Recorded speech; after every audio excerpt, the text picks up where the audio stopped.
Bismillahirrahmanirrahim. Assalamualaikum warahmatullahi wabarakatuh. Waalaikumsalam warahmatullahi wabarakatuh. Alhamdulillahirabbil alamin. Wassalatu wassalamu ala nabiyyina Muhammadin wa ala alihi wa sahbihi wa man tabi'a sunnatahu wahtada bihadihi ila yaumiddin. Wa ba'du, ikhwatal iman rahimani Allah wa iyyakum. Alhamdulillah, bersyukur kepada Allah Subhanahu wa taala kembali pada petang hari ini, hari ke-19 dari bulan Ramadan musim tahun 1441 Hijriah. Allah Subhanahu wa taala memberikan kemudahan kepada kita dan kita akan teruskan acara Ramadan bersama Rasulullah Shallallahu Alaihi Wasallam. Dan pada petang hari ini kita akan masuk kepada hadis seputar al-i'tikaf. Hadisnya relatif banyak, ikhwatul iman. Jadi seperti yang saya sampaikan sebelum ini bahwa saya tidak akan banyak pembahasan, tetapi mudah-mudahan Rasulullah SAW dengan hadis-hadis yang kita dengarkan ini akan memberi gambaran kepada kita tentang bagaimana Rasulullah SAW dulu mencontohkan kepada kita untuk beriktikaf, dan kita sekarang bagaimana caranya untuk mengaplikasikan itu sebagai bagian dari beruswah kepada beliau alaihi salatu wassalam. Hadis yang pertama adalah saya sampaikan hadis yang diriwayatkan oleh Al-Imam Al-Bukhari dan Al-Imam Muslim. Dari sanad keduanya berasal dari Al-Lais, dari Uqail, dari Ibni Syihab, dari Urwah Ibni Az-Zubair, dari Aisyah radhiyallahu anha, zauj an-Nabi sallallahu alaihi wasallam. Kata beliau, Aisyah, anna an-Nabiyya sallallahu alaihi wasallam kana ya'takifu al-ashra al-awakhira min Ramadan hatta tawaffahullah. Adalah Nabi sallallahu alaihi wasallam melakukan al-i'tikaf di setiap 10 malam terakhir dari bulan Ramadan hingga beliau wafat. Tsumma i'takafa azwajuhu min ba'dihi. Kemudian setelah itu diikuti oleh para istrinya setelah Rasulullah SAW wafat. Ikhwatul iman, dari hadis ini memberikan berita kepada kita bahwa Rasul beriktikaf, bahwa lamanya Rasul beriktikaf adalah 10 malam. Kemudian juga adalah kalau kita mungkin zaman kita ada yang sekedar malamnya saja, ya, ada yang mungkin hanya sebentar, tetapi terlepas dari itu semua, saya sampaikan sesuai dengan waktu kita adalah bahwa Rasul beriktikaf itu adalah al-ashru al-awakhir, berarti 10 malam, dan berikutnya tentu dengan siangnya. Kemudian berikutnya adalah bahwa iktikaf itu di sini adalah pada bulan Ramadan, dan iktikaf itu berikutnya diikuti oleh para istri Rasulullah Sallallahu Alaihi Wasallam setelah Rasul meninggal dunia. Kita berpindah kepada hadis yang kedua. Diriwayatkan oleh Al-Imam Al-Bukhari, kata beliau dari Abu Hurairah radhiyallahu anhu, kata beliau, qala kana an-nabiyyu sallallahu alaihi wasallam ya'takifu fi kulli ramadana asyrata ayyam. Bahwa Rasul sallallahu alaihi wasallam itu beriktikaf setiap Ramadan, kulli Ramadan, 10 malam, 10 hari, asyrata ayyam, 10 hari.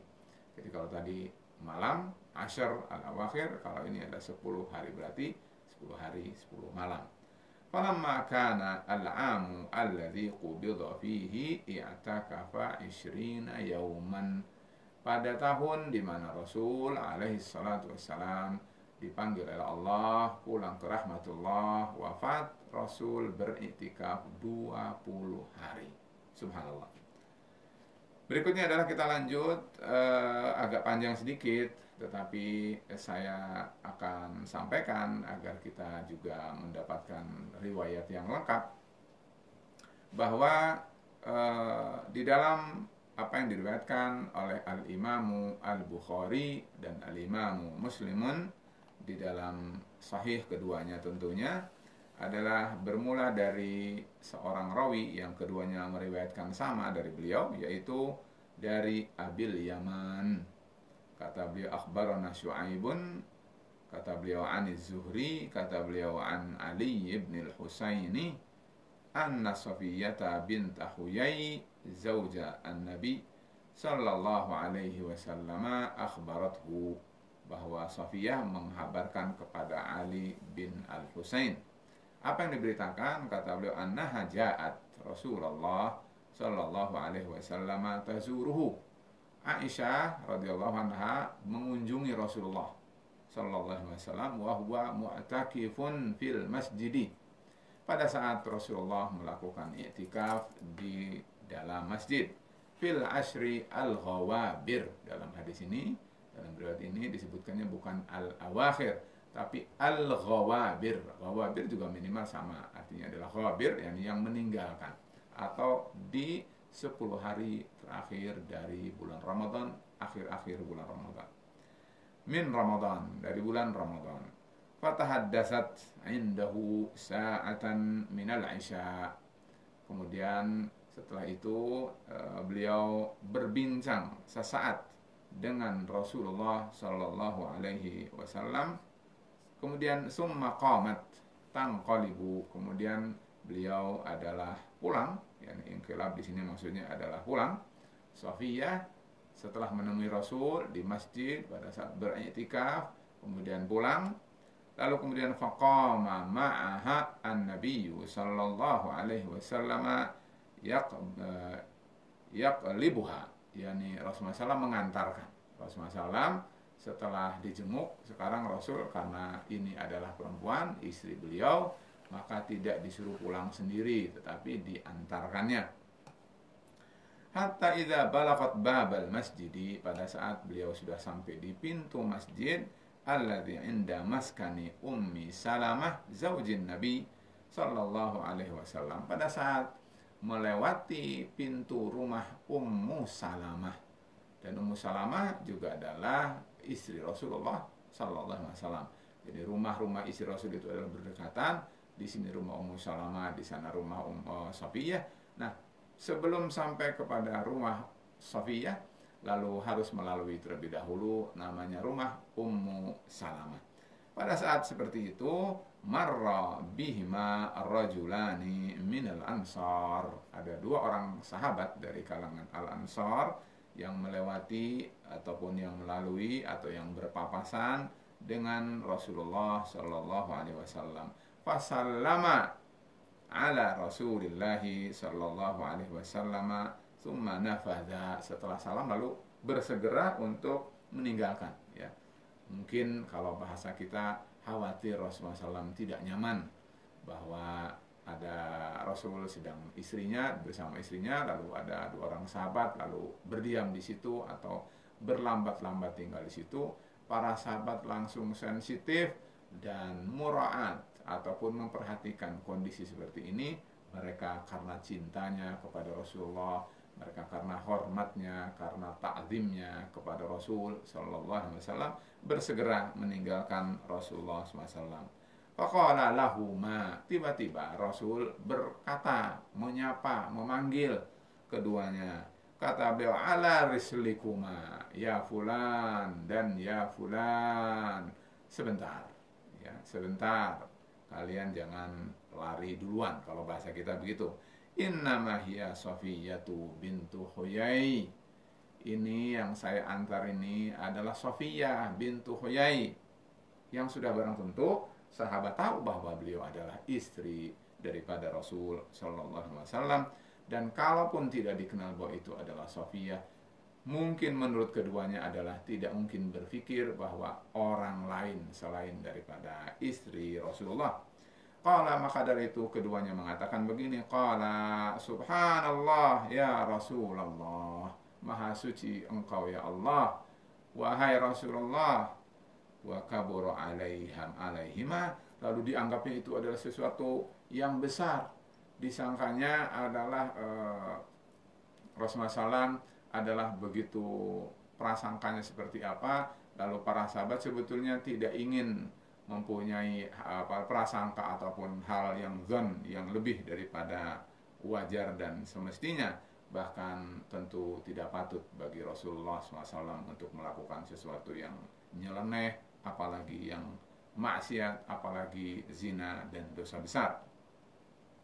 Qala, kemudian kata Rasulullah SAW mendengar perkataan keduanya seperti itu kepada Rasul, inna asyaitan yajri min ibni adama mablagad dam. Kata Rasul, ya fulan dan ya fulan, ini adalah istriku ya, Sofiyah bintu Huyai, bukan orang lain. Begitu maksudnya, supaya menghilangkan jejak pikiran syaitan yang macam-macam. Rasul berjalan sama siapa ya gitu.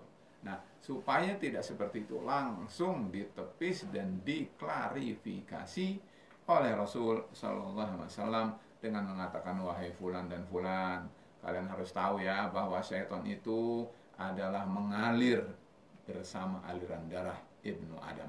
Wa inni khasyitu an yakdhifa fi qulubikuma. Saya khawatir syaitan itu melemparkan sesuatu kepada kedua kalian sehingga kalian akan menjadi orang yang berdosa. Karena itu maka diklarifikasi langsung oleh Rasulullah Sallallahu Alaihi Wasallam. Tentu kalau kita lihat dari sisi iktikafnya, ikhwatul iman rahimani Allah iyyakum, bahwa istri Rasul itu adalah mengunjungi Rasul.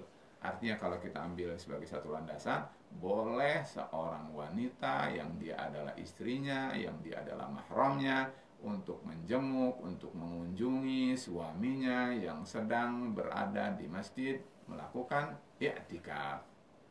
Dan mungkin yang paling penting saya kemukakan di sini adalah bahwa seorang, tentu adalah di sini awalnya Rasulullah, bahwa segera mengklarifikasi supaya tidak ada zon, supaya tidak ada fitnah, supaya tidak ada prasangka bahwa ini bukan peluang yang tidak-tidak, ini adalah halal. Karena wanita ini adalah Sofiyah, dia adalah istri Rasul Sallallahu Alaihi Wasallam.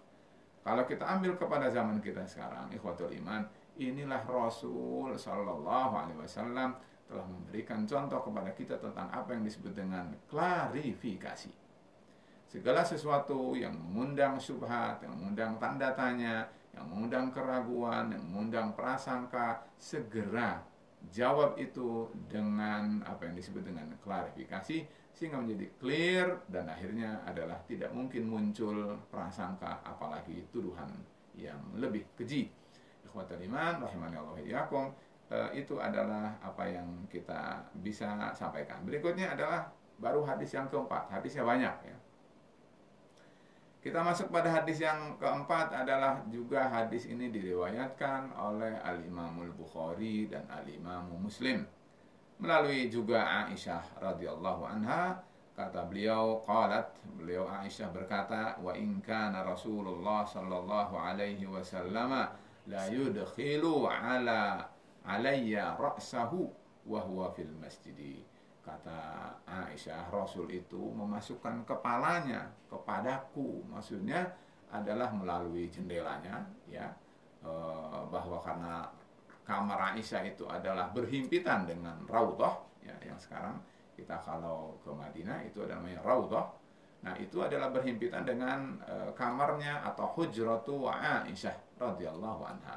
Lalu beliau adalah memberikan kepalanya, lalu kemudian kata beliau, fa urajjiluhu, aku menyisiri rambut Rasulullah sallallahu alaihi wasallam, wa kana la yadkhulu al-baita. Rasul itu tidak memasuki rumah karena beliau sedang i'tikaf. Illa lihajatin, kecuali dalam saat yang sangat-sangat membutuhkan. Idza kana mu'takifan, apabila Rasul sedang beriktikaf. Ikhwatul iman, hadis ini juga memberikan pelajaran pada kita berkaitan dengan itikaf adalah bahwa orang yang sedang beriktikaf boleh menyisir rambut. Orang yang beriktikaf boleh disisiri rambutnya oleh istrinya. Orang yang sedang beriktikaf untuk keperluan yang sangat mendesak boleh meninggalkan tempat iktikafnya lalu ke rumahnya. Tentu jaraknya seperti jarak rumah, tidak seperti kita harus naik angkot atau harus jauh, karena itu bisa menjadi batal iktikaf kita. Tapi seperti Rasulullah SAW ini adalah karena cukup dengan menjengukkan kepalanya kepada kamar Aisyah, langsung Aisyah akan mengerti dan kemudian menyisiri rambut Rasulullah Sallallahu Alaihi Wasallam. Ikhwatul iman, itu adalah hadis yang keempat. Dan berikutnya adalah masih juga hadis kita lalui, adalah hadis agak panjang, yaitu juga diriwayatkan oleh Al-Imam Al-Bukhari dan Al-Imam Muslim, bahwa kata beliau melalui Aisyah lagi, kata beliau, qalat kana Rasulullah sallallahu alaihi wasallam idza arada an ya'takifa shallal fajra. Rasulullah apabila hendak melakukan i'tikaf, beliau salat fajar. Salat fajar yang dimaksud di sini salat al-fajru as-shadiq, yang dimaksudnya salat as-subuh, salat al-fajr. Tsumma dakhala mu'takafahu. Setelah salat subuh baru beliau masuk kepada tempat iktikaf beliau yang sudah disediakan sebelumnya.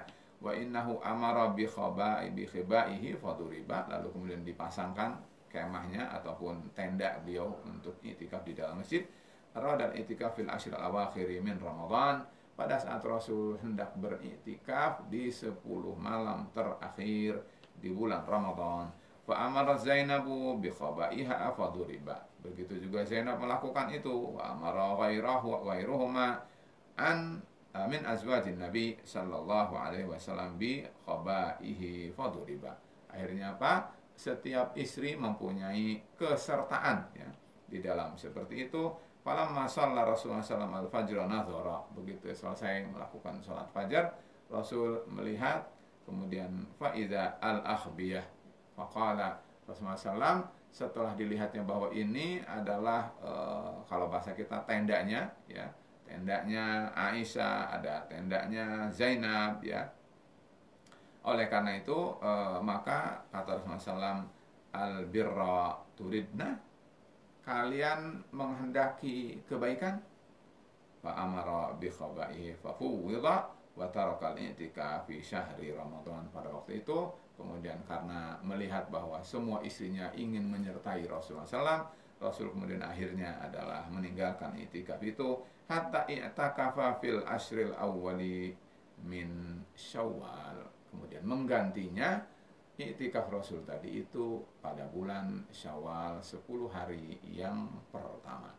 Ikhwatul iman rahimani Allah wa iyyakum, di sini adalah juga menjadi punya pelajaran kita bahwa Rasul memasuki tempat i'tikafnya tepat ba'da sholat subuh. Berikutnya adalah perempuan juga adalah boleh beriktikaf jika tentu adalah terlepas, tidak ada kemungkinan untuk terjadinya fitnah. Dan berikutnya, kalau terjadi sesuatu uzur sehingga adalah i'tikaf itu adalah seharusnya ditunaikan tetapi tidak ditunaikan, boleh menggantinya i'tikaf itu dengan i'tikaf di tanggal 1 sampai 10 bulan Syawal. Ikhwatul iman, saya kira cukup ya, waktu kita sangat terbatas. Mudah-mudahan apa yang tadi saya sampaikan memberikan kepada kita beberapa poin tentang apa yang kita harus ketahui, apa yang kita bisa jadikan landasan dalam perkara i'tikaf. Dan karena besok adalah tanggal 20 dan berikutnya tanggal 21, 10 malam dan 10 hari terakhir, insya Allah besok kita akan bahas berkaitan dengan 10 hari terakhir, apa yang harus kita lakukan sesuai dengan bimbingan Rasulullah Sallallahu Alaihi Wasallam. Demikian untuk kali ini, mudah-mudahan bermanfaat. Wabillahi taufiq wal hidayah. Wassalamualaikum warahmatullahi wabarakatuh. Waalaikumsalam.